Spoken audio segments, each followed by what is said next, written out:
Salut, dans cet exercice, on nous donne les coordonnées de 3 points, A, B et D, et on nous demande de déterminer les coordonnées du point C pour que ABCD soit un parallélogramme. Alors, il y a une méthode assez simple qui utilise les vecteurs, mais là, on n'est pas dans le chapitre sur les vecteurs, et on va voir comment faire, sans les vecteurs, pour trouver les coordonnées du point C. Donc là, on fait un petit schéma du parallélogramme, et on va se demander qu'est-ce qu'on pourrait utiliser. Alors là, on va essayer de savoir ce qu'on sait sur le parallélogramme pour voir comment faire. Il a ses côtés opposés qui sont 2 à 2 de même longueur, ou ses côtés opposés qui sont 2 à 2 parallèles, c'est une autre propriété, mais on pourrait l'utiliser aussi.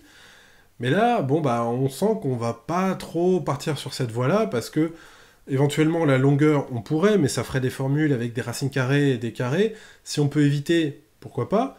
Les parallèles, c'est pareil, là, on sait pas trop comment montrer que les droites vont être parallèles. Donc en fait, on va partir sur la dernière propriété qu'on n'a pas encore rappelée, qui est tout simplement que, dans un parallélogramme, les diagonales se coupent en leur milieu. Donc on va appeler I le milieu de AC et de DB, d'accord? C'est le point d'intersection des diagonales, et en fait, ça va être ça qu'on va utiliser, tout simplement en utilisant la formule du milieu. Donc pour rappel, la formule du milieu, quand I c'est le milieu du segment AB, les coordonnées de I, ça va être la moyenne des coordonnées de A et de B.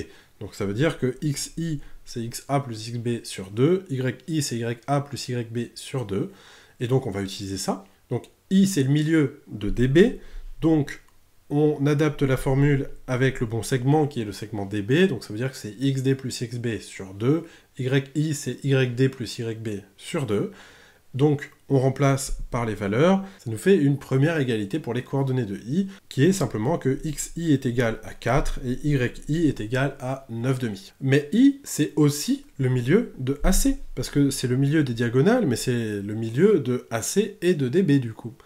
Donc on applique la formule, toujours avec les coordonnées de I, mais cette fois-ci pour le segment AC, donc ça nous donne que XI est égal à moins 2 plus XC sur 2, et YI, c'est 5 plus YC sur 2. Parce que les coordonnées de C, on ne les connaît pas, donc on laisse XC, YC, parce qu'en fait, c'est exactement ça qu'on cherche. Donc en combinant les deux égalités, en fait, on va voir que ça, c'est égal à ça, et que ça, c'est égal à ça. Ce qui va nous donner à chaque fois une équation en une inconnue qui va être XC, et une équation en une inconnue qui va être YC.